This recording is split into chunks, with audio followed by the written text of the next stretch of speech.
5 minutes, okay. Some quick questions. We have a little bit of time just before we break for a coffee. Much is made there by Sean and Ivan of the obvious economic benefits of Aguas Andinas' green bond issuance.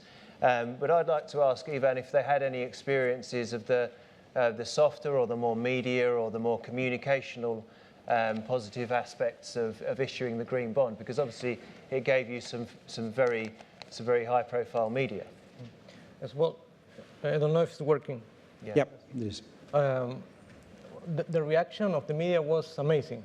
It's the number of articles in the press, the number of positive tweets with words repeated like congratulations, proud. We have an external consultant company calculated that or estimated that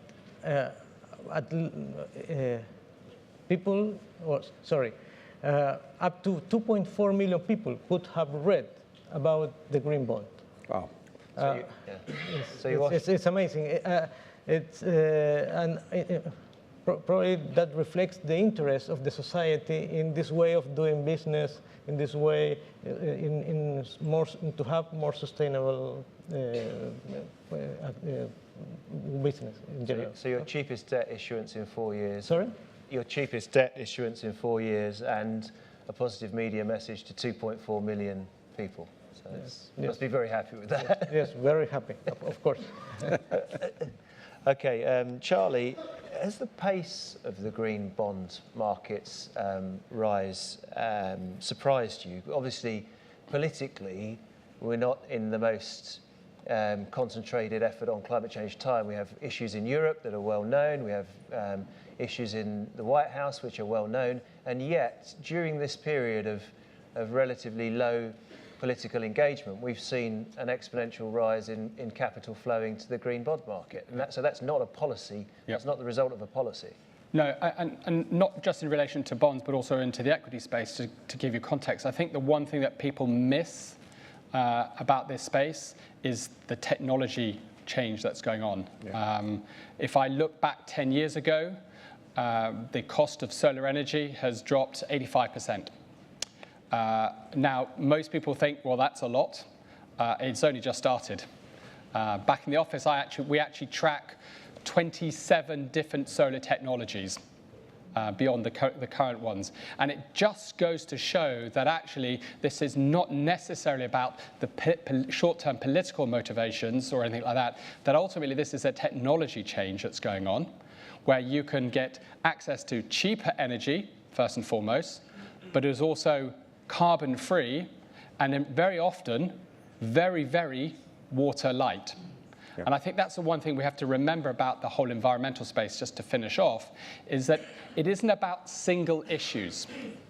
When we think about energy, we must think about energy from the carbon and also the water. If we think about agriculture, it's energy and it's water. It's much more interconnected in a way today than it was before. And so I think that is actually a much more powerful story, because you can take multiple issues together and you can create a better outcome from a cost perspective. And to Sean, I'll ask something, because obviously you're in your day job, you're very much involved in the regulatory dialogue, the policy dialogue. And I'd like to ask you about, one of the points you touched upon about investing in these assets now becoming part of a fiduciary responsibility. Yep. And to turn that question on its head and say, is investing in fossil fuels a breach of fiduciary responsibility? And how are regulators thinking about that, given the long-term future of that asset class? Well, we have a risk involved. When every country in the world signs an agreement, there's at least a risk, a chance that it will happen. Now, whether that chance 1% or 45% is a matter of judgment. But if you're looking at assets that will be materially affected by the transition of an agreement, notably fossil fuel assets, then you have to at least take into account that there is a risk that they will be affected, and consider that in your balance sheet, which is not happening as often as we'd like. And so regulators are concerned, and there's a great speech by Mark Carney in Berlin 2 years ago called The Tragedy of the Horizons, which really, the governor of the Bank of England, which really identifies this. It talks about in a forward market where we have the sustainability issues involved in changing environment, but also the policy transition risks involved in addressing that. What are the issues for regulators? How do they manage that risk? How do they ensure that people are adequately addressing that risk going forward? And so, yes, if you're a director of a company, it is incumbent upon you, and it'll soon be incumbent upon you in law, to discuss and to examine the nature of the risks going forward and disclose what you're doing about them, if anything. Now, whether then, if you're not doing anything, it'll be a source of penalty, that's probably a matter for the investors. That's them to decide what that looks like.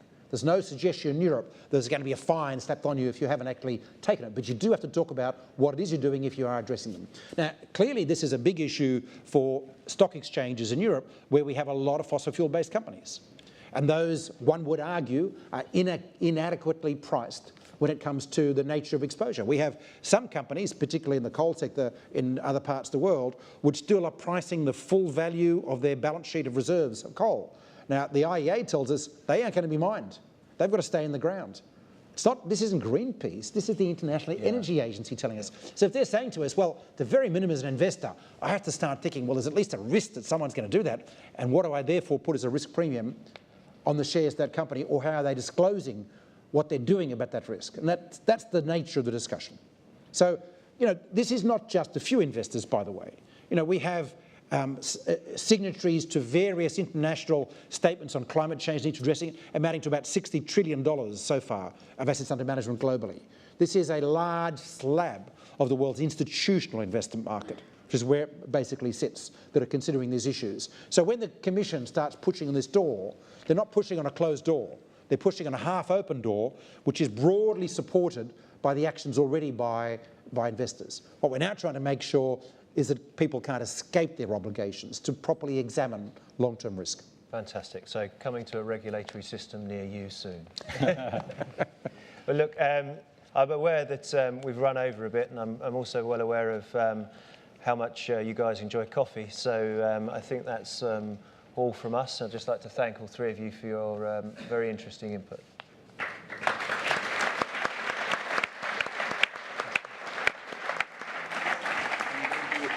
I would like to thank you to our panelists. You did a great presentation and very nice discussion. And a couple of logistic issues before you leave this room. This is the last time during the day that we will be all together in this room. So now we will have a coffee break, and after the coffee we will split in different rooms where we will be having these specific topic panels. And I just want you to know that the private equity panel will take place in this same room. The FinTech panel will take place at Meston Suite. You may ask, where is Meston Suite? And then the social impact investment panel will take place at River Room. And all those panels will start at 11:30. And then we will have a lunch, a networking lunch out here, and we'll continue in the afternoon with these other special topic panels. You are all invited to attend a reception that will be given by the Foreign and Commonwealth Office, and that will take place at 5 p.m. And then, which is at King Charles Street. In this small booklet that you got at the entrance are all the details. And at 7 p.m. we have a social activity organized and invited by Invest at the Green Kings Pub and 3083 Houston Road. We expect all of you to come. It will be a fully relaxed meeting just to join and to get together. And the finance minister, which is supposed to be landing in about an hour, we are confident that BA will do a good job and bring him safe to London, will make his main presentation tomorrow morning at this same room. So we will meet all together tomorrow morning at this room, and from now on it's separate rooms with different topics for the rest of the day. So we hope you enjoy the agenda, and we'll hope to see you, everyone, at 7 p.m. at the Green Kings